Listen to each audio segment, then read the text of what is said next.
Welcome to episode 3 of Groundwater. Thanks for listening. This is Jonathan Brown coming to you live from the Jacksonville Public Library. That's why I'm whispering. And this interview with Marjory Wentworth, the Poet Laureate of South Carolina, also takes place in a library in Charleston, South Carolina. We sat down and discussed We Are Charleston, Tragedy and Triumph at Mother Emanuel. And the conversation gets pretty heavy. I don't know what to say about it, but I want to thank you for listening. And leave some comments. Let me know what you think. And thank you, Marjory, so much for fitting me into your busy schedule, and everyone else who's listening into your busy schedule. We really appreciate you. We appreciate the work you're doing. Thank you. Hi, everybody. Thanks for listening, everybody. Welcome to Groundwater. And we talked about the book. I'm talking to Marjory Wentworth. Tragedy and Triumph at Mother Emanuel. Hi, Marjory. Hi, If you want to know more about me, you can get the book, Charleston Amazon, County it's called Public Fight Dirty. Library. We love libraries. And my And we're whispering. website is Because we don't want to disturb www.jonathanbrownmusic.com. the customers. Thanks again for Upset listening. the delicate balance of learning. Let me know what you think. I'm in the library right now. So Marjory, you just wrote and published a book, and the book is called We Are Charleston. Can you, we talked about it a little bit on the way over, but I was curious about touching on that again. Like, where did this come from? Like, what is the origin story of We Are Charleston? Okay, so first of all, I wrote it with two other writers, Yes. and the full title is We Are Charleston, Tragedy and Triumph at Mother Emanuel. Okay. So obviously it grew out of the tragedy at Mother Emanuel Church, the shooting June 17th, 2015, a church which is like a block away from here. Yeah, a block away from where we are. And of course, one of the 9 who was killed was a librarian, Charleston County librarian. I didn't know that. And she was also, for 31 years, she was in the Charleston County library system. Okay. She spent the last day of her life in this building. Oh, wow. Yeah, so that's this. And she was also part-time in the evenings at the College of Charleston, so you probably encountered her Right. when you were there as a student. Cynthia Graham Hurd. So this book I wrote with two of my friends, a historian, Dr. Bernard Powers, who teaches at your alma mater, College of Charleston. Yeah. Also, he's a lifelong AME member. Yeah. And at the time, he was working on a history of the AME Church in South Carolina, which is kind of fascinating. And I associated with Emanuel Church. He'd been a beloved journalist here for many years. Yeah. And he grew up going to that church. He grew up in the neighborhood when this was a neighborhood. It's no longer really a neighborhood, but grew up there, went to Sunday school, and his family went here. And so it kind of came together as something we could do together as writers from Charleston.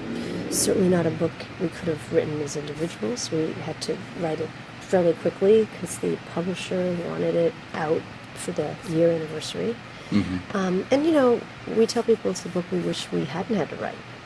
But there was a feeling here and elsewhere of, what can I do? What can I do to help? What can I do? And when you're a writer, that's something you can do. So that was the impetus, but it essentially happened because I was asked by Adam Parker, the arts editor of the Post and Courier newspaper in Charleston, called me the night after the shooting. It was a Thursday evening, and said, we're doing a special section Sunday in the paper. Because thus far, of course, the paper was all about the crime and catching they just caught Dylan Roof. Okay. The church, in fact, was going to reopen for services that Sunday. And they wanted to do a pull-out section with photographs of the Emanuel Nine and kind of personal tributes, and they thought it'd be nice to have a poem. So I said, well, I'll see what I can do. And I was actually speaking at graduation that night at the Art Institute where I teach. So I got up the next morning and kind of got thinking about what this poem would be. As a poet laureate, I have to write occasion poems, so at least I have that kind of background. Yeah. They needed it that day.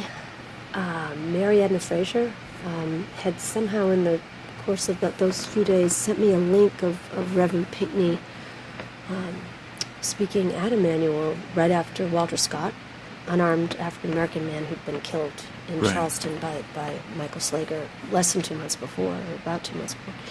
And when he gathered his congregation the Sunday after that shooting, he'd said in the first few sentences, "Only love can conquer hate." Okay. I mean, he was an extraordinary man. And I just wrote that down, and the poem wrote itself. So I continually look to him for guidance. I find things that he wrote and said that have helped me write a number of things. That poem, most recently, in an article I had to write about the trial. And when I don't know what to do, when I'm in this story, I go to Reverend Pinckney, and he tells me what to do. Literally, he's just a beautiful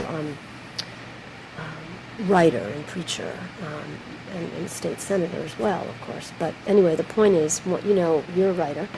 Sometimes you just get the little bit of just that phrase, "Only love can conquer hate," and it just pulled me into the poem. Okay. And then they called Charleston the Holy City. Right. This was going to be in the paper on this Sunday. And they called you and said, "We need this tomorrow." Yeah. Okay. 1-800-MARCH. And but what a couple things. I mean, I could talk about this poem for the full hour, and I don't want to do that. But Sure. the point is, I knew it had to feel like a prayer, and I knew I wanted to say each of their names, Yeah. and while I was writing it, the bond hearing was on. I mean, it was one of those times where everyone had their TV on all the time because Yeah. they were catching the killer, and it was like after 9/11, just had your TV on. And I didn't realize this till later, but the bond hearing where 5 family members offered forgiveness. Right. So that was sort of not in the poem, but it's in the texture of the poem. And I'd been to some of the community events and had sensed this incredible coming together. What can Yeah. I do for you? There was this feel, and I knew right away we were going to be okay. We didn't need that, nothing against us, because I think the march over the bridge was a beautiful thing. But Yeah. even before all that, I could feel something that I knew was extraordinary.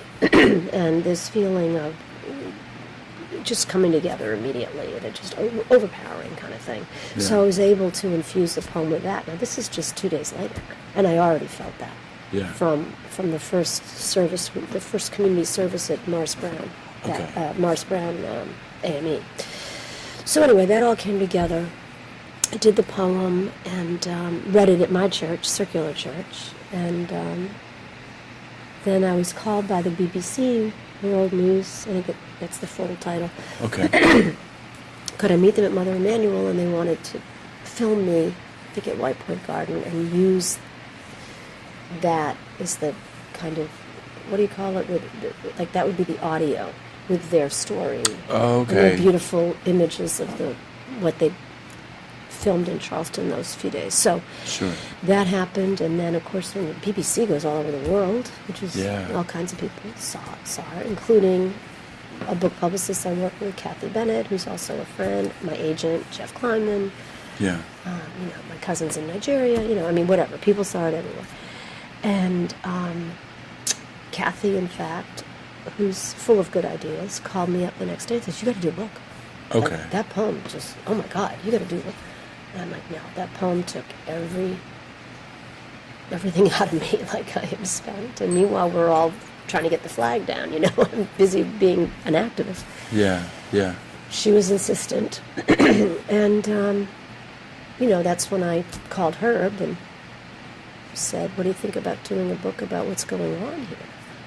And he didn't say anything for a minute, and he said very clearly, I woke up thinking about my father, who had passed a couple years before, who'd raised him in that church. Yeah. And he said, "I was thinking I have to write about this. I'm in." And then we realized we needed the history piece because you can't really understand anything about that church without understanding Without it. the And Dylan context. Roof understood that.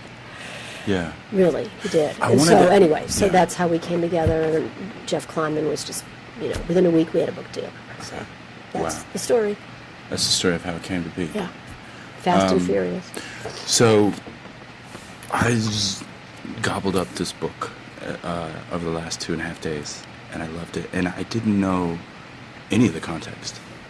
And you just said that, You learn a lot about the city yeah. that you may not have known before. So, I did. you said Ruth knew the I know. context. Well, I know a lot more now. We all do because of the trials. Okay. Because and I was I- going to ask, in the book it says he did 9th, he did 10th grade, and then there's no record of him in 11th He and dropped 12th. out of Dreer in Columbia in 9th grade. Okay. Yeah. Well, we, in terms of how we handled that, the first few chapters of this book are in real time, almost like journalism. Like, Yeah. we wanted people to feel what it was like here. And you got to remember, there was that first day, no one knew. Anything. Yeah. He was caught very quickly, which Sure.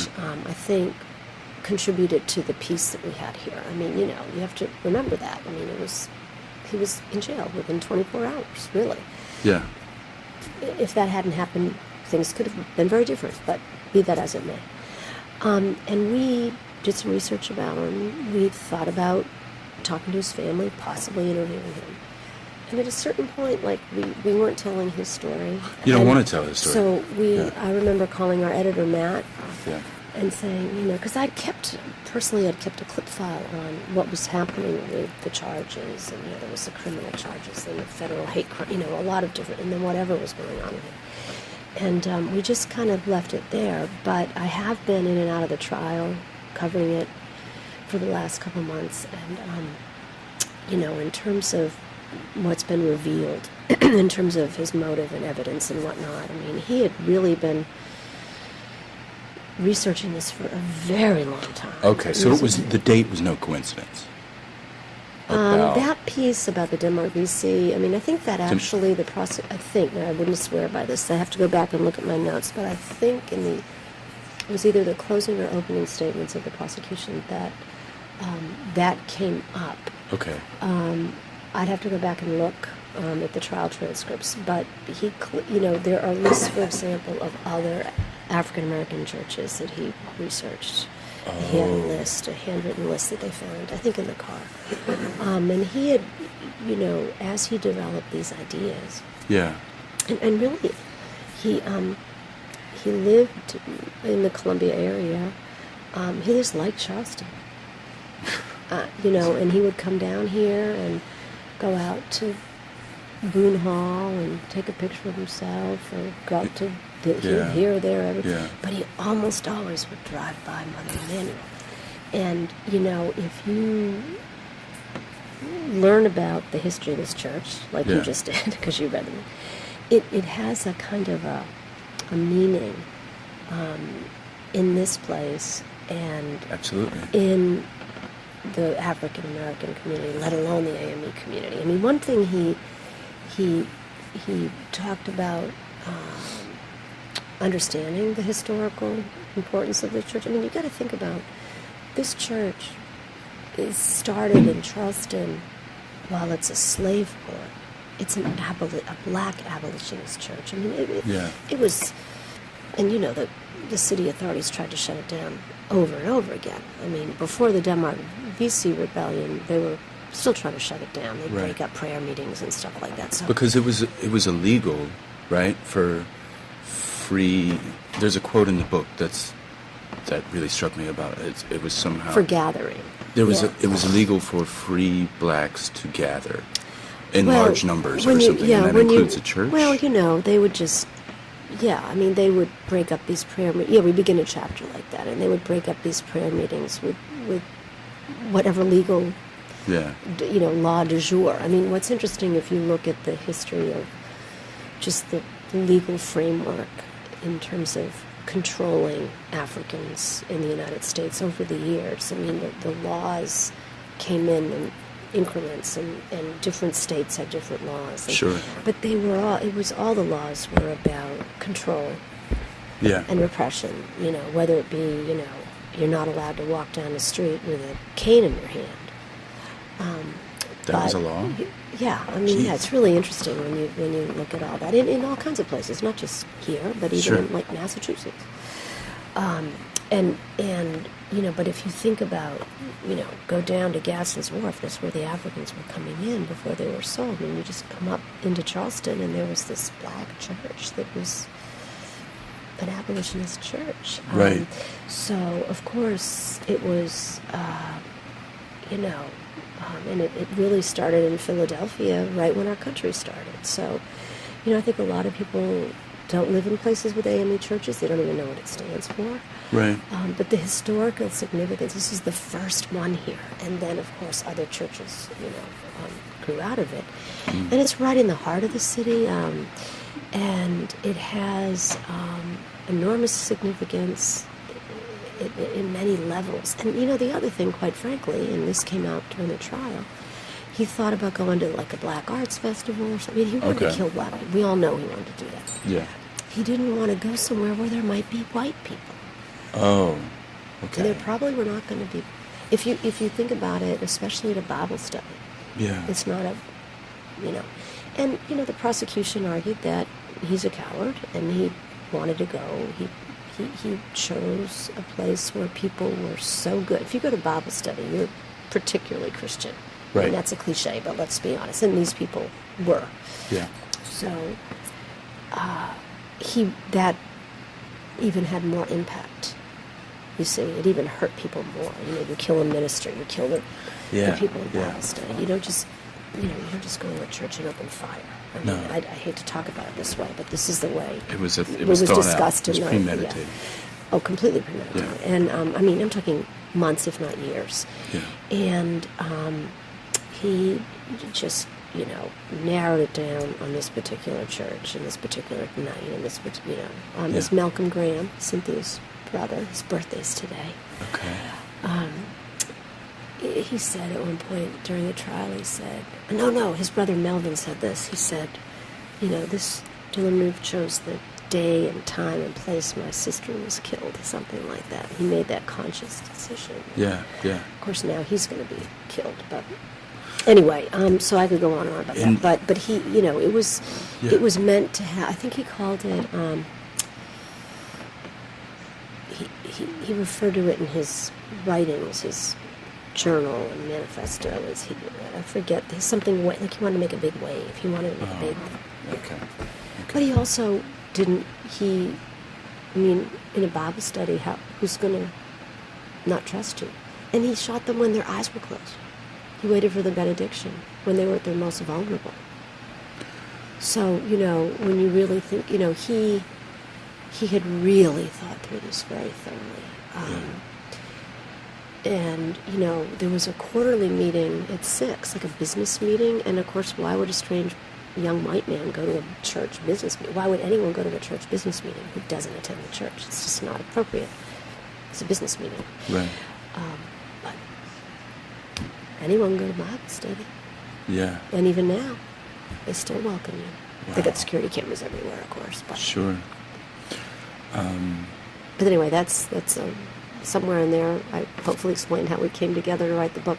Yeah, definitely. But the stars aligned for us. In other words, it was 3 people coming together who wanted to write this book, be out of the feeling that we could write it from the Charleston, from Perspective, inside. yeah.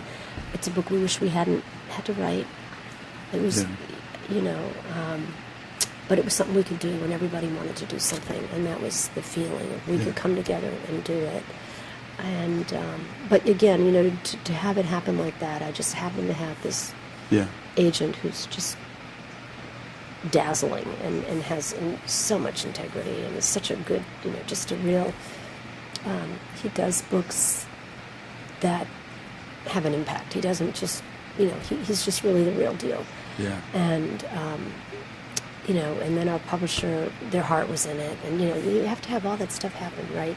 In a line, and so we were quite, fortunate that it all just happened that way. And then, of course, we had to interview a lot of people, and that was tricky. People were grieving, and but we knew a lot of people. And Herb, of course, grew up in the church and was this well-known, trusted newspaper reporter. Yeah. So that part, that helped. So. The first chapter is called Forgiveness. Is that right? No. Mm-mm. The second chapter? I think Which one is called Forgiveness? Let's look at the book. Let's look at the title page. Okay, chapter 2, Forgiveness. Right, yeah. First one is Wrong Church. People, right, and that wrong was a day. sign that I saw, I think at the TD Arena event. Oh, really? That's Maybe it was at Reverend Pitney's funeral. I don't remember now, but there was a sign that someone had right up front, and I thought, yeah. And then, the first chapter is very short, very journalistic. It's June 17th, 2015. Yes. Exactly what happened, and then of course, then you get into the next couple of days catching Dylan Roof, and then the next day he faced a judge. That was in the bond hearing. That's the bond hearing where Yeah. he was on a televised screen, right. And 5 of the family members Can I suggested, offered forgiveness, and then the flag came. So those chapters are kind of as close to how it unfolded, and in real time, and it was really a month. Yeah. So if you think about it, it was quite intense. Can I zoom in on something that I think Nadine Collier? Yeah, she was the first person who spoke. Ethel Lance's daughter. And just for those of us who don't know the history, could you contextualize that a little? Right. Just quickly, So no one Ethel had. Lance's daughter. What does that mean? Okay. To anybody? Well, first of all, the families were invited to the bond hearing, and Ethel Lance was one of the Emmanuel 9, one of the people who was killed. Okay. I think she was. I want to say she was 70. She was a woman who sort of took care of the church. Okay. She also had worked for years as a custodian at the Gilliard. And so her father was just murdered. No, her mother, Ethel. I'm sorry, her mother. So at a bond hearing, it's unusual that anyone says much of anything. Yeah. Dylan Roof was behind glass with 2 very heavily armed guards right behind him. Yeah. It was televised, but you don't see anything but him or the judge. Yeah. And what the judge who said some disturbing things that we won't get into, but then he'd said, does anyone from, and then he named each of the Emmanuel 9, does anyone from your family wish to speak? Some people chose to speak and others did not. And Nadine, whose mother Ethel was killed at the church, she, I guess I'd have to go back and listen to it. I think I've got it right here. If I could. I think is it too loud? Oh, you got the content. Well, she spoke first, and she said, "I just want everyone to know, to you," and then she was speaking I forgive to you. Ruth. I Well, forgive you. But I mean, you really have to. If there's a way you can go back and embed some of this into this interview, because to hear the emotion in their voice. Yeah. Is really amazing. And she says, you took something really precious away from me. I will never talk to her again. I will never be able to hold her again. But I forgive you and have mercy on your soul. You hurt me. You hurt a lot of people, but I forgive you. Yeah. She started it. Now, one of the things that it was like, it just took, it was astonishing. It wasn't planned. Nobody got together and said, no bishop or someone from the city, or it was just spontaneous. Yeah. And each one of them who did speak just kind of, that's what they said. I mean, even Felicia Sanders, who saw her son murdered in front of her, she's one of the survivors. Yeah. And it was, How? It was just so unexpected and kind of, suddenly this horrific crime turned into something else. In that moment, it's a very short, 10 minutes or something total. Yeah. It just astonished everyone. Okay, so reading this and You got to listen to it to really, because the emotion in Okay. the voices and stuff, it's just, and they're like disembodied voices. So you're looking at him and hearing them, and it's just, it's so powerful. You can't listen to it without crying. Sure. It really made me reevaluate the concept of forgiveness, because I would imagine that I would not have that capacity I don't to think many forgive. of us would. That anybody would, right? And for her to be so forthcoming with it, it's just like, it's moving, it's shocking, it makes you want to sort of reevaluate everything you're holding on to and not letting go of. Like, if she has the capacity to forgive. Yeah, we've why- had people. Yeah, I mean, it's first of all, it's really complex. Sure. And we have 2 chapters on forgiveness. And Yeah, at the end, the what is forgiveness? Yeah, I wanted and- to get to that too. Yeah, it's really complex. But just to say, it was spontaneous, and none of them have stepped away from it. Yeah. 2 things. Now, many of the family members have not forgiven. Yes, and I Some wanted to mention that say, as well. I'm Yeah. on the road. But if you think about grief, just regular grief, I think Yeah. this kind of grief is, just grief on steroids. But everybody reacts differently. Yeah. Now, one of the things I like to talk about when I talk about the book is some of the people who forgave, like Chris Singleton, who didn't speak at the bond hearing but spoke publicly in front of the church. Maybe it was Sunday. And he said something like, "Yeah, that's what my mother would have wanted." So if you look at these amazing people who, they don't just go to church once in a while. They go at 8 o'clock on a Wednesday night Okay.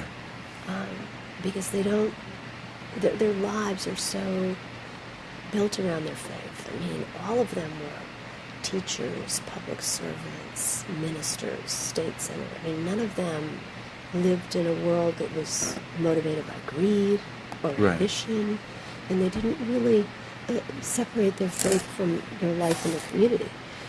So I think that these individuals, one of whom was a minister, Reverend Thompson, Myra's Thompson's husband, she was the woman leading Bible study that night. It's an extension of who they were, and I think you have to kind of start with that. And then if you move it on up till today, we just wrapped up this trial. They were able to sit there every day Mm. and testify and listen to this and just, I mean, I can't imagine how excruciating it was for them, but they have so much faith that it holds them up, Mm-hmm. And it should be something that makes you think. Now, forgiveness is not absolution. It's Right. not okay. And Felicia Sanders, again, she's one of the survivors, said maybe about a year ago, and I might have been in the interview, I don't remember, but she said, the person who you forgive, they don't care. Right. Because it's okay. They don't even know. You do it for yourself. You do it for yourself. You do it so that anger doesn't. So you're not carrying that around. And Anthony Thompson, who I interviewed extensively for the book, says that he had no intention of speaking. His kids wanted him to go to the bond hearing. He didn't even want to go. Yeah. And he said God told him what to say. And he said, I said it. I sat back down, and I felt a kind of peace that I hadn't felt. So I think, it certainly is something that everyone should reflect on their own life and the anger in families and relationships and that we hold on to. It's Right. This is about as extreme as it gets, but I think it was so unusual and so unexpected that it had even more of an impact. Like, it is not what you think is going to happen 2 days after one of the worst, it was a massacre. Yeah. And In a forgiveness. church, I mean, Yeah. it's not what we, but you got to be careful. It doesn't gloss over the agony that these families are in. Right, because it's not like saying it's okay And, if you I know, forgive you. It's not over. right. It's like I'm still healing, but I'm not holding on to. Or Well, yeah, and I mean, I think it's a real, if you really have that kind of faith, Christian faith, I mean, it should be wired into you. Sure. I mean, what is the story we all hear about Christ on the cross? Father, Yeah, he forgive them. forgave the people who were killing him. So, you know, we cherry pick what we choose from these stories, unfortunately. But I think it's just, it's an extraordinary group of people. Can I ask you this? I see the functionality in forgiveness, and I'm speaking in general terms, not about this specific incident. I see the functionality in forgiveness. What is the functionality of not forgiving? Like, does that serve any purpose or function to... Well, it can lead to revenge. Okay. It can, I mean, you're putting me on the spot here, I'd have to think about it. I mean, I think that's generally what happens. I do too. It can lead to, and I'll tell you a quick story, but I think it can lead to, you know, a lot of internal pain Okay. and suffering. Yeah. And that can really be destructive in your own life. I mean, we had a woman write to us, a stranger, wrote us an email, Yeah.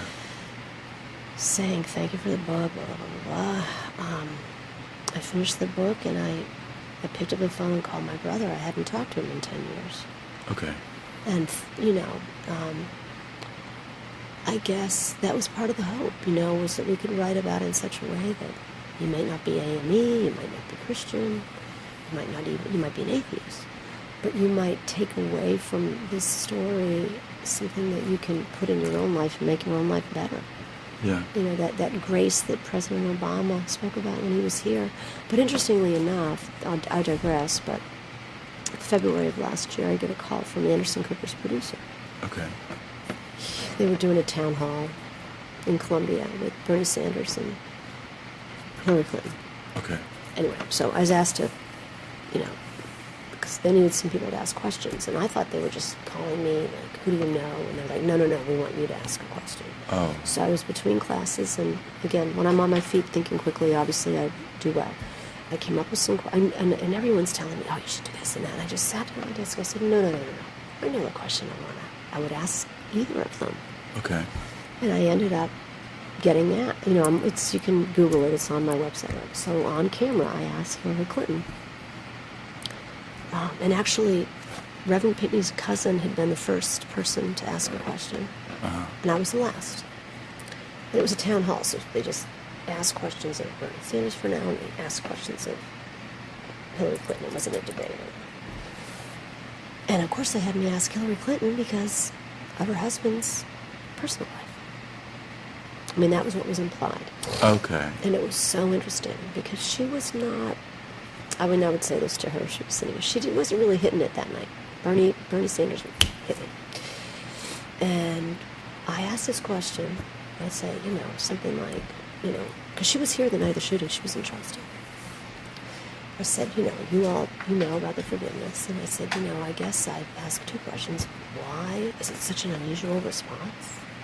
And how could you, as president, harness the power of forgiveness? And she talked for like, Chris Cuomo's giving me looks like, you know, I mean, she hit her stride with that. And she talked about Nelson Mandela and the Truth and Reconciliation Committees. And she talked about her own life a little bit. I mean, it was just a really beautiful, brilliant answer. And then later on, she, you know, everyone's trying to get to her and take pictures, and, you know, I just kind of ignored. I'd been on camera with her for 10 minutes. I'm not going to bug her. She tapped me on the shoulder. Yeah. And, you know, looked at me, and she said, you know, your question, I mean, I really, you know, why is it so unusual? Why don't we act that way? She was, that's the conversation we need to really be having. I mean, she... Wow. And she didn't really answer that much. That she answered it more like what she would do and whatever. But she came and found me and said, yeah, you know, why is it such a, you know, what... You know, we said in our call, I mean, I guess it's okay if I say this with our agent, Yeah. the very first call in talking about the forgiveness thing and how unusual it was, and Herb said, he never even met Jeff, still hasn't met Jeff. He said, can you imagine after 9/11, someone from the government calls up Osama bin Laden or Saudi Arabia, we all know it was Saudi Arabian pilots, whatever, says, well, we forgive you. Right? I mean, that's such an extreme example, but it really, Kind of helps you understand. yeah, and it makes you understand the how that attitude is so un-American. Forgiveness. Yeah. Yeah. It's all about blame and... right, that's kind of why I asked about the functionality. That and the... and one of the last chapters, might be the last, might be the next to last, there's a quote from Roxane Gay. Oh, yeah. About forgiveness. Well, it was interesting because I think Bernie... I've actually just written a poem based on something she wrote, and we've become Facebook friends. It's probably as close as I'll ever get to her. But the point is... right after that, she said, I don't forgive Dylan Roof. Yeah, if I could I just read her quote? Yeah. She says, I don't forgive Dylan Roof, a racist terrorist whose name I hate saying or knowing. I have no immediate connection to what happened in Charleston, South Carolina last week, beyond my humanity and my blackness, but I do not foresee ever forgiving his crimes, and I am wholly at ease with that. Mm-hmm. Well, I thought it was... And that's hard to disagree with, right? Yeah, well, Malcolm Graham, Cynthia's brother, again, it's his birthday, so I like to quote him. Okay. But he said when I was interviewing him, he said, if a drunk driver had hit my sister and killed her, right, I would have, the loss would have, that just the hole in my life would be there. But he didn't wake up that morning and say, I'm going to go and kill this person, or any black person. It's a civil rights violation. He was going to kill any black person in that room. Yeah. And a very conscious decision. It wasn't like, I think at first people wanted to go, it's just crazy. Well, no, not at all. I mean, this was a very well-organized, methodically planned practice. Physical, emotional, psychological. He was prepped for battle. And I think that there's lessons from the forgiveness, but I think I haven't done the numbers count, but if you talk to all the siblings and the children and the grandchildren, I don't know. I think just as many people do not forgive who lost someone. Perhaps more, I don't know. And, there's, no one wins this. I mean, it's the judge was talking about that. There's no winners here. I mean, there's, these people are gone and they're never coming back. And that's the worst part of this. I mean, I think that the forgiveness piece has helped some of the family members and the friends get, heal a little bit. And it's certainly a lesson, a thought-provoking lesson, and reminds us of the power of true faith, which I don't think is something most of us even know what that is. Yeah. I don't think so. And I would say if there's something, the deepest lesson for me is if you have that kind of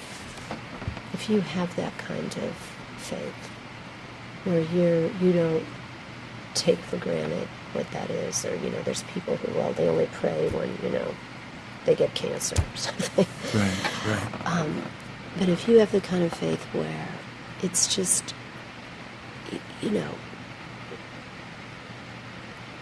your whole life is built around your relationship with God, which is actually how many people live their faith in many parts of the world, by the way. Right. You have don't know what the word, I'm looking for a visual metaphor. You have this something inside of you, your soul really, this kind of strength that is what gets you to that forgiveness place. And I just don't think many people have that. I mean, that's the larger story. I mean, you know, Yeah. I mean, think about, you know, And you know? reading that, I thought, I don't think I think didn't many know that people- was possible. Right. I don't think I have that, but I want that. I want to work towards that. I think that's exactly how I feel, and that's it. You know, and I was really, when we were writing this book, I was always targeting like my Jewish sister-in-law. In other words, Okay. I'm a fairly religious person. I always have been, Yeah. and but you know, I was raised in a Jewish community. I have, you know, all kinds of friends and relatives in the mix here, and I thought it's really important that we write about it in a way that explains the Christian underpinnings, Okay. but not in such a doctrinaire, is that the word, way that Right. it would alienate somebody who doesn't believe Jesus was the Son of God. Yeah. That was very hard to do. And I was thinking about, like I said, my Jewish sister-in-law, who's a very like-minded, the one from New Orleans. Okay. She's very like-minded, and yet, and she's a, you know, she's very religious, practicing Jew, my niece and nephew is Jewish. And I was really cognizant of that. I thought it was really, and we had a Christian imprint. Thomas Nelson of HarperCollins was our publisher. And I'm pretty sure I had that conversation with our editor at one point, because I think it's the, you know, the way President Obama referred to it in his eulogy. I mean, it's the grace and the dignity that is something we can all hold on to. Wow. I mean, even, you know, you read it in the book. I mean, even Reverend Pinckney, after the Walter Scott shooting, he's speaking in the South Carolina Senate at Right. Easter time, and he asked for prayers for the Scott family and the Slager family. Yeah. I mean, he's an AME minister. Of course he would do that. Yeah. Yeah. See what I'm saying? Would everybody? Would every minister? No. Wow. I mean, I think there's a kind of different way of looking at the world and living in the world. Yeah. That is something we can all learn from. Yeah. And having your church, giving, you know, having your church be, you know, one of the most beautiful things about this church is that families many of the families have gone there for generations. Right. And important moments in their life are built around this old, beautiful Charleston church. And there's probably families from a lot of the churches downtown that are like that. Yeah.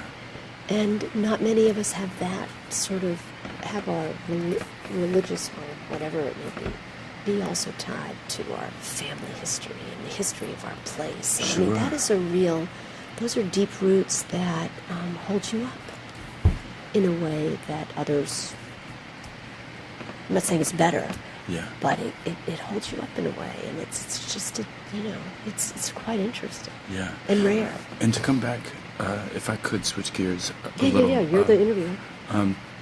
To come back to that sort of physical place, there's a lot of discussion in the book about where it is, right? And that it's next to Marion Square. And Yeah, that well, we there's a wanted people to be able to statue see, you know, all these Sure. things, like as if they were here. and about the Citadel, the old building, Yeah, well, there was and just, about that tiny little plaque yeah. that's on the, just, And the families were brought there. They And were they- brought over there that night. I mean, the night of the shooting, they were in the, sure. And you know, Embassy Suites Hotel, which is built like the Citadel. I mean, kinda wanna, it's like- crazy. just quickly touch on that to try and contextualize what, It's on Calhoun Street. how, yeah, and Calhoun is named after, John C. Calhoun, Who was- who was a pro-slavery vice president Yeah. statesman from South Carolina, hated by And this, African. and I do not say this out of disrespect for the Citadel. My father actually graduated from there, but there's a quote in the book that I wanted to mention because I have a follow-up question after the quote, and it is: the Citadel's website has no discussion at all about the school's History. organic connection to its early days to the preservation of slavery and white supremacy. Well, maybe that'll change. And I think it will Things are slowly. But I guess my question is like, what Well, it's that kind of erasure. what purpose does this sort of collective amnesia have? Like, I get it's sort of washed clean. A lot of Charleston's history is like Yeah, well, it's just starting to- sterilized or something. yeah, You know, you hear yeah. the tour guides say this is where they sell their baskets, Confederate Disneyland. Yeah. right? Yeah. So what purpose does this collective amnesia have? That's a really good way to ask that question. You know, it's changing, and we could talk about all those changes that are good. Yeah. But what it does is make this unhealed wound. It contributes to the fact that it's not healed yet. That's the purpose of it. In other words, if you, I think of racism as an unhealed wound for the country, really. Yeah. And if you think of Charleston as being the cradle of slavery, Yeah. and then you've got this. It's particularly beautiful. It's everything. It's so heightened here. Yeah. And it'll, but think about the fact that a couple of years from now, Lord willing, just down the street from Mother Emanuel near the water is going to be the International African American Museum. Okay. Right there, Sure. as an anchor. So you feel like we're moving away from that, and we're Yeah, making and a conscious yeah. decision to remember. And unfortunately, this accelerated that. I mean, if you think about the flag as this Yeah, there's another symbol of section in the that, book about how this event was a big catalyst in bringing the flag down. Oh, it is the catalyst. I mean, there's no question about it. But getting back to the whole Sure. history piece, I think it's something that a lot of people noticed and no one quite knew. What do you do about it? How do you talk about it? I mean, just 2 days ago, President Obama designated all these historic landmarks that are tied to Reconstruction. Okay. The site in Birmingham where the church burned and the little girls were killed. Penn Center down in Beaufort. The place in Beaufort where the Emancipation Proclamation was read. Yeah. And these are important because that's exactly what you're talking about. These are pieces of our history that haven't been recognized. And Like there's a quote in the book that we're in love with our history, but not everybody's history. well, no, or something? that was Clemente Pinckney. In the South, we all love history. We just don't always love each other's history or We something. don't love each other's history. But yeah. this came up a lot in the trial, and even before the trial. I talked to Mayor Riley about this once. Dylan Roof is smart. I mean, there's no question. His IQ is actually quite high. He's had numerous mental health evaluations. But he's uneducated, as we said at the beginning of the interview. I mean, he left school in 9th grade. So when he went on the internet and saw all this, Stormfront and all these websites, he Yeah. believed it. Okay. If he had had a good education, particularly an education that was infused with real information, Okay. true information about the history and the contribution of African Americans and Native Americans and women, if he would have had these, like, oh, wait a minute, that doesn't make sense. Instead, he Right. believes information from Birth of a Nation, which is a propaganda Ku Klux Klan film that came out, Yeah. So that, whether you're talking about a textbook or a monument, it's a critical piece of what's starting to change here and needs to change everywhere to fight racism. It's a way of fighting racism, Right. quite literally. And Education is. yeah, but education meaning this intelligent way to, I'm also talking about just how we look at history and how we. I mean, it's only in the last 10 or 15 years that you can go to a plantation here and do a tour, and they tell you what it was like, and they show you the slave And they'll show you the slave quarters, because it used to be like, So let's just show it you the started, main I mean, house. I and wrote have an some- essay about it Yeah. because I was raised in a Jewish community where I felt like the Holocaust had just happened. Yeah. And, well, maybe 20 years before that, 30. But it was discussed, and I learned about it Okay. in school and in the community, and it wasn't The South has there, this like yeah. way of polite conversation where Yeah, we and don't I was discuss just the in Germany Mhm. because of the Hillary Clinton opportunity. Okay. The people organizing the 40th anniversary of the judgments at Nuremberg asked me to write a poem and come over, Yeah. which was a tremendous thing. And so I wrote this poem and got to go to Germany with my husband for like a week. And, they have their own horrific history.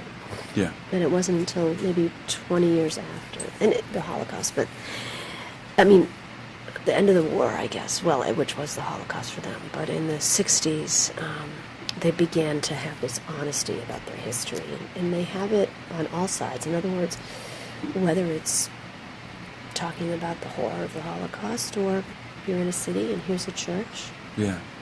was bombed on this day by the Allies, and now we've rebuilt. I mean, there's no emotion in that. It's just, this is what happened. Sure. This is what happened here. Kind of a journalistic way of telling This all is sides. what happened here. Yeah. And this is what, we have a very, we're not there yet. Yeah. Now, I think what happened in Germany was so concentrated and so particular and so horrific. If you think about slavery Yeah. and Jim Crow, I mean, George Washington was a slave owner. Right. Okay, so it's a more intractable thing.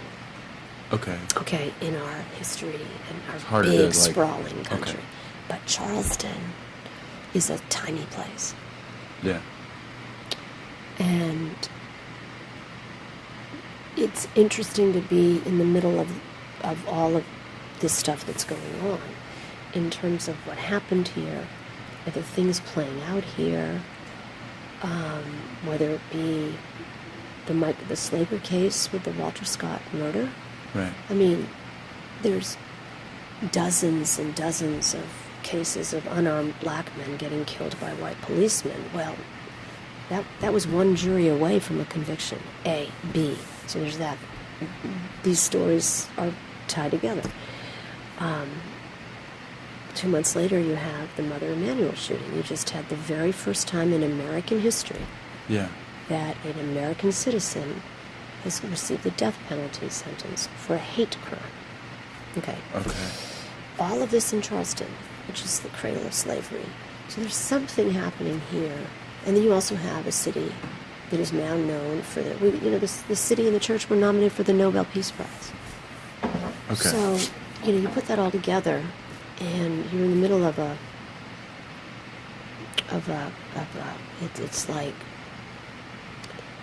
it's like time is shifting here. Yeah. And we have the possibility here to continue to put healing and grace and intelligent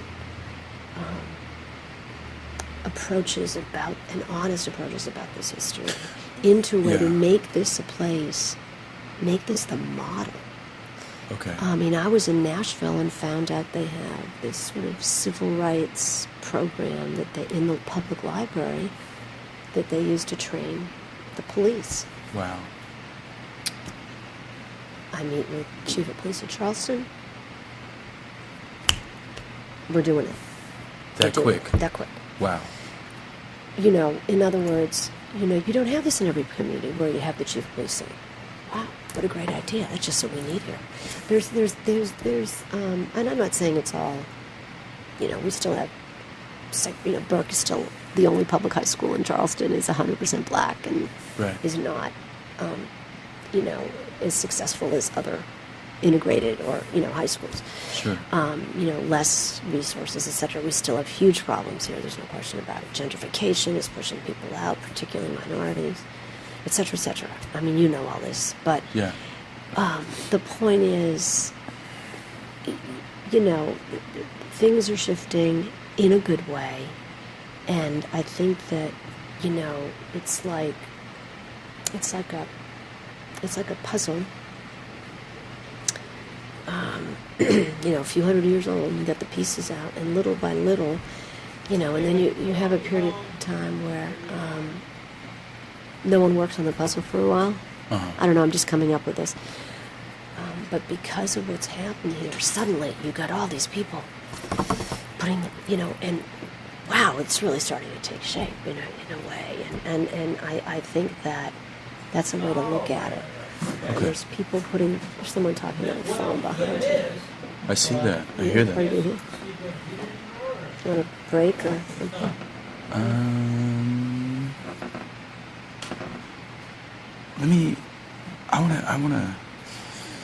I did have a couple more questions for you. Let's see.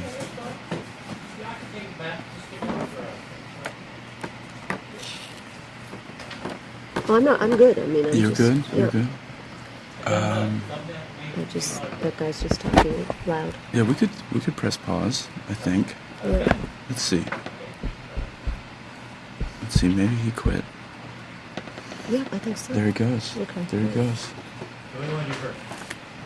Or no, he didn't. Oh, no. No, he's... Maybe they're moving. Just give me a second. Let's take a... Is this going okay? I think it's going great. Okay, well, what's interesting is there's so much to talk about. Yeah. So much. So I wanted to ask you about this. Do you want to wait for it? Maybe they're... What are they doing? I think they're doing something.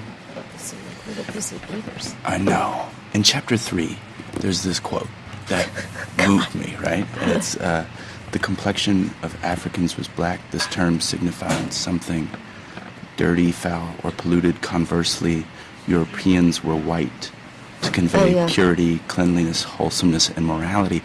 And well, this was built into the laws and the way that... Yeah. Well, this trope of colors still persists in literature and in language and in thought. Mm-hmm. Like, look at the Scarlet Letter, for example. The euphemism for Satan is the black man. Right. Well, I feel like that symbolism and imagery can you see what they're doing? is something. Yeah, but we're not on. Something that You're not recording me now, right? No, I am. Oh, you are. Okay, I'm Yeah. sorry. Come on. No worries. I feel like it's something we should actively subvert. Yeah. Well, it's interesting. If you are doing something evil like that, whether it's It's a little awkward over there. Kidnapping people, holding them hostage. Okay. And you might just want to tell them that we're trying to do this interview. I don't know, maybe not. I don't know what they're doing. They're with the AARP. I don't know. I don't want to argue with them. It looks pretty serious. Yeah. Maybe we should have. I don't know. Maybe, I'll try. All right, just say, yeah, we're almost done.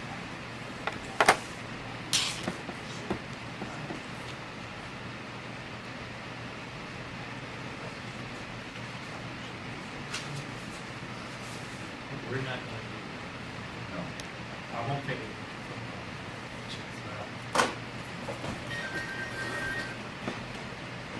Okay.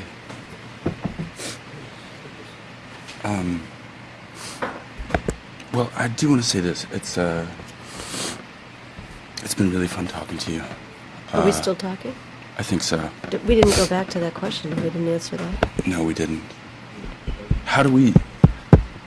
Oh, you were talking about the language. I imagine it might be fun to actively subvert that. To play with this symbolism that is somehow ingrained in American culture. Mm-hmm. That... White is better. And... Well, in Asia, women try to bleach. And listen, I was in Ghana on a writing fellowship. Sure. And everywhere there's billboards for lightening your skin. So, it's larger than that. I mean, what you're talking about is just the language that was built into the laws to control and perpetuate slavery. Yeah. And you've got to remember the whole U.S. economy was dependent on it. I mean, I try to, we know what happened in the South, but where do you think the cotton in the mills in England and New England came from? It came from here. Right. So the whole, I mean, So it's bigger yeah, than... Yeah. Okay. Yeah, and it was built into the economic structure of the world, really. Mm-hmm. This is the way things worked. So it's no surprise to go back and look at how laws came into play all over the country. Well, as the East Coast was the United States at the time. Sure. But when you have that kind of system, you have to justify it. You have to find ways to make it seem palatable, and that's how it was done. And I felt like it was kind of embedded in language. Sure. So that it was this sort of like underlying mythology, Right. that made made systematic racism a little more palatable through language. Right. Because if this is good and that is bad, well, Right. then that justifies everything else we're doing. Right. Exactly. That's exactly what I think it was. And it's interesting to see how it started. And, Yeah.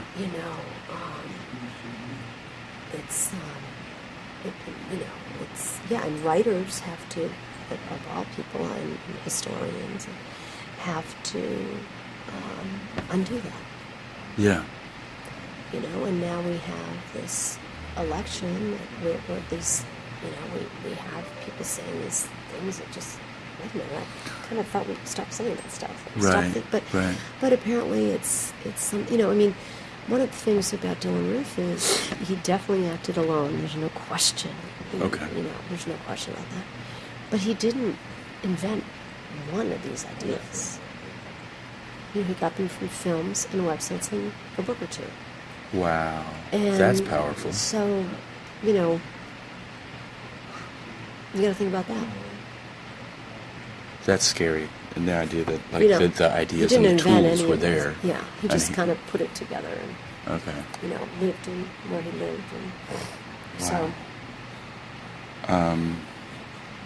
but you're not born thinking that stuff. No. About... Okay, so one thing about the book that fascinated me, and we touched on it earlier, the flag. Mm-hmm. And it came down... Pretty fast. I don't want to even... In part is probably false, right? I think you make the assertion in the book that it came down because of. Yeah, that was the rallying cry within 2 days. And for listeners who don't know, the Confederate flag used to fly on the top of the state capital of South Carolina and Columbia. It's been a pretty contentious issue for decades. Yeah. It had actually been taken off the dome and put... It had its own little monument, right? Yeah, kind of in Okay. front, but it was still there. It was there. Yeah. And this brought it down. And so that got me thinking about symbols, right? Because a flag is a symbol. And the usage of the symbol changed the meaning. Right. Okay? So the flag was then recontextualized to then associate with this incident, this horrible thing that happened, is deeply tied to that flag. Therefore, the flag has to now come down. And that... Well, I mean, if you look at the pictures he put on his website, Sure. He's waving the flag. He's got Yeah. a Glock here. He's got a flag there. I mean, Right. he's certainly. He also uses neo-Nazi symbols. Absolutely. And of course in Germany you can't wave a swastika, you get arrested, and I think it should be the same here. Right. But I think it's also outside. I'm sorry. Well, it came down and it went in I wrote it down in my notes, but It's somewhere. Yeah. It's in a museum. Under I think. glass, I think. Yeah. Under glass. Which is where it belongs. Okay. And I was going to ask about that. I don't know. I'm not sure it does belong in a museum, but then again, is that a thing where you're like, Well, are you washing away the history if you don't show the it's part of our thing? history, and we live in the South. I mean, But it's also part of the history of that flag, what year it went up on the Capitol, and Right, why. yeah, and we tried to write about that because And- it wasn't like a simple thing, and it almost didn't come down Yeah. in July of 2015. I mean, it almost didn't happen. Right. So it was, for those of us who don't know, when did it go up? In the early 60s, right? Well, it in went up. You know what? It's in response- the book, but I know it went up. They put it up. Well, it was often seen Well, yeah, as it was first went up as a to fight the civil rights movement. exactly, yeah. and And then that's- it went up for a Confederate Day Sure. or something, and then they kind of snuck it up there and never took it down. and that happens across the South, Right. where like if you look at New Orleans and you look at some of the monuments that went up in Right. response to the civil rights movement, and now they're either being taken down or renamed, or there's a campaign to take them down or rename them, right? Because you have like Lee Circle, Right. or anything Or named in after. Tennessee, it's the Ku Klux Klan guy, Forrest. Wow. Everywhere in Tennessee, buildings, college campuses. And it's this like, I think one argument to like keep these monuments is like, oh, it's just history. But I feel like the history would be incomplete if you didn't say at what year and for what purpose this flag went up Right, and it's these hon- monuments it's went up. honesty, and it's not accountable. I mean, Right. for example, who started the public school system in the United States of America? I don't know. Robert Smalls. Okay. Why don't you know that? I don't know. Because he's black. Ouch. Okay. He's from Beaufort. He's the one who took the little boat out from Charleston Harbor and snuck by the Confederate Navy and brought the ship into God. and then he fought for the Yeah. I Union, didn't- and then he ended up serving in the House. He was a congressman, and he's opened up the first public schools. Yeah. I mean, again, why isn't he on a dollar bill or something? Sure. It's just, like, it's like it didn't happen. Part of this collective amnesia is like, Yeah. you don't even know what you don't know. Right, I call it erasure. Yeah. It's complete erasure. So, and I think it's going to take a long, we are not there yet. And I think we can learn from Germany. I think Germany, of all places, because I think, it's a similar kind of horror. I mean, Yeah. what we did to Native Americans is a genocide. Yeah. So, and in a way, so was what we did to African populations. Yeah. So, As we discuss like symbols being used and then their meaning changing based on that usage, I've been thinking about this a lot recently, and I just wanted to ask you about it. Do you feel differently about saying the word great now than you did 2 years ago? Because I used to say great all the time. You could ask me how I was, and I'd say, I'm great. I don't know. What are you doing tomorrow? I don't know. We're going to the beach. It's going to be great. It's going to be great. It's great. Let me tell you something. It's great. Why are you asking me? Well, I mean, I don't know quite. I've- Sure. I mean, I guess I would say no because I'm not quite sure what you're getting at. maybe you don't use the word great a lot, but I feel, and this is a personal thing, I guess, but I feel like the word great has been recontextualized to mean something that I don't mean. Are you talking about Donald Trump? It's Am gonna I? be great. It's gonna be great. Yeah, It's gonna be great. yeah, I am. Yeah. And I feel like I can't use it anymore. And as I'm texting, like, what time do you want to have dinner? 7. Oh, that's great. I can't say that anymore because the word great doesn't mean what it used to me. I don't know. I mean, I haven't thought about. I'd have to think about that. Okay. Interesting. Food for thought. Yeah. Anyway, I don't know. And just I know what you mean, though. Yeah. Kind of loses its power. Yeah. something. Or like, I don't know, who controls the language kind of controls the dialogue and the conversation, and then therefore the narrative of what's happening, right? And if you're the one telling the story, you're the one writing the ending to the story. So it's scary to let someone else control language, or even be defined by someone else instead of yourself. I just got a couple more, and this doesn't exactly relate to what we're talking about, but Check it. We got about 15 minutes. I love asking this question. What is your most tangible fear? Right now? In general, like as a human, as an artist, whatever you think. Well, I would say I've never been more afraid in my life than I am right now. What do you mean by I that? really think that, we're entering a really unstable time in the country. I think that one wrong tweet and we could have a war in our hands. I mean, there's no reason to think that that's not true. I mean, you're not paying attention if you don't know that. Right. Most people I know are getting passports and making a plan. I'm not saying I'm moving yet, but Yeah. I've already know where we'll go if things start going the way we all are afraid they're going to. I don't think we're safe. I've never, I grew up in the Cuban Missile Crisis and the Vietnam War. Yeah. I lived through all this in my town. I've never known anything like this, and I really don't even know how to communicate with people who think it's not about politics. This is way beyond politics. This is like terrifying. Right.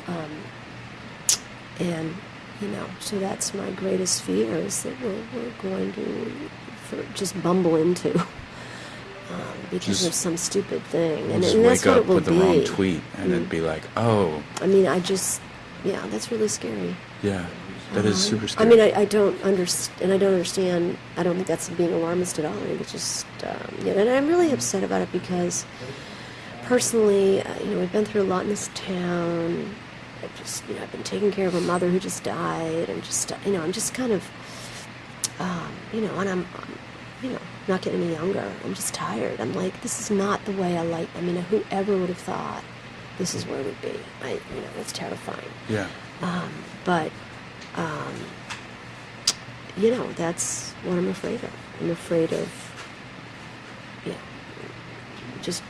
and of course all that would precede that. So Okay. I'm afraid, what now? All my kids who work 70 hours a week or some crazy amount, freelance, are not going to have health care anymore. I mean, Right. we will not live in this. I mean, I don't, you reach a point where you're like, how much time do I'm almost 60.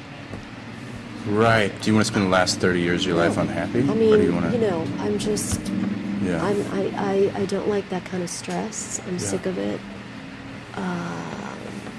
I keep thinking it'll sort of implode on itself, and maybe it will, but in the meantime, that's my fear. Okay. And, after what we've gone through in this town, to be putting in office like an attorney general who's an avowed racist. I mean, Sure. we're sort of looking at the opposite of grace and dignity and healing. And the country, I feel like, again, I'd say this to anyone. Dylan Roof wanted to start a race war, and Donald Trump seems to be the one who's going to make it happen. Wow. That's how I feel. I mean, why would I not feel that? Okay. I mean, that's what's happening. Yeah, no, that's... So, it's scary. There seems to be a lot of people who feel this way as well, but, Yeah. I don't know. It's like, and it's particularly horrible when you live in this town and gone through, Right. That doesn't make sense. right. Right. It's really hard to swallow. Okay, last one. Yes, dear. What does it look like for you when you were experiencing the opposite of fear? And I mean that on a physical level. Maybe you're doing a thing. Maybe I'm sleeping. Maybe you're feeling a thing. Maybe you're taking a nap. I don't know. What does it look like for you when you're experiencing the opposite, the exact opposite, whatever that means to you? Well, I mean, I'm either, of fear. yeah, I mean, I'm not saying it runs my life, but I mean, it's creeping in. What, the the sleep? No, the fear. Oh. Most of the time I'm consumed by, I'm teaching or I'm sleeping. I don't sleep much, but writing, which of course I lose myself in that. Okay. So, hanging out with my friends. I mean, I think one of the things people have to do is, I think my husband and I really are having these conversations, like, what are we going to do? How are we going to live through this? How are we going to not just, it's so surreal. And I don't think that the Trump supporters, Okay. like my brother and my brother-in-law, understand how they don't understand. They have no idea what I'm talking about. And that worries me. And it also worries me that Republican friends of mine, lifelong, are posting anti-Trump stuff on their Facebook page. I don't think that's good for the country. In other words, you know, I just see a lot of divisiveness.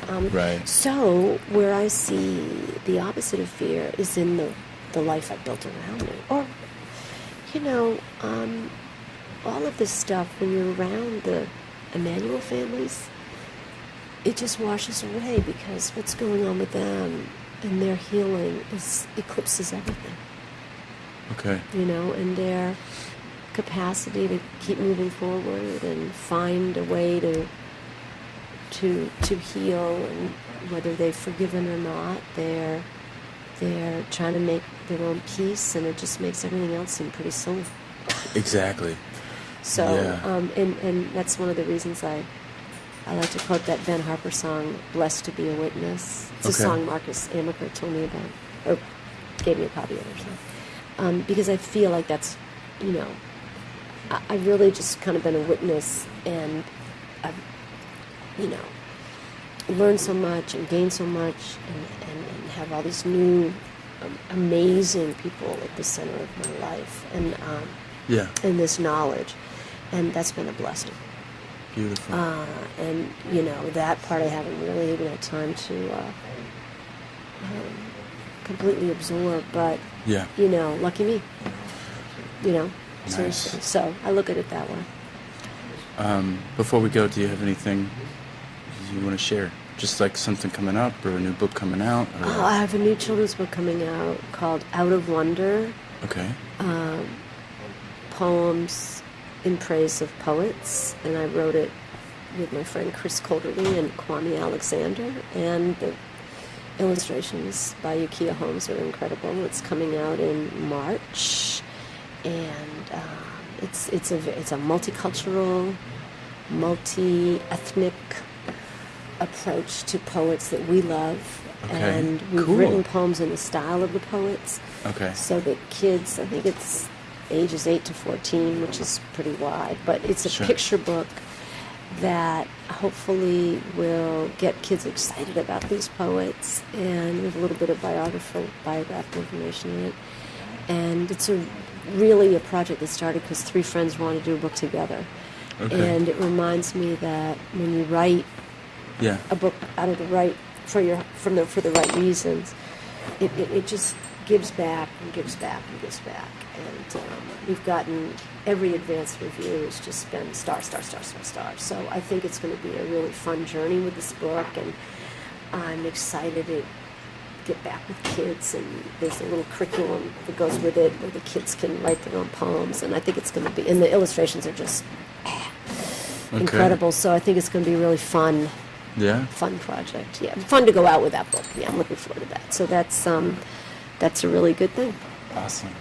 Coming out March 2017, Out of Wonder. Okay. Well, I can't thank you enough. I appreciate you so much. Oh, yeah. Well, I just feel, you know, every time you come, I've got it. I mark it down. I mark it on every calendar. And, you know, I'm not even here, you know, or something. My pleasure.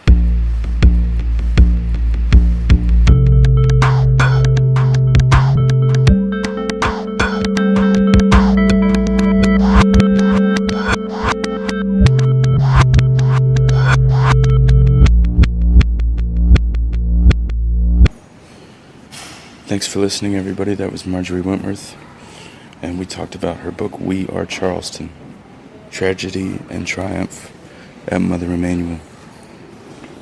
If you want to know more about me, you can get my book on Amazon. It's called Fight Dirty, and my website is www.jonathanbrownmusic.com. Thanks again for listening. Let me know what you think.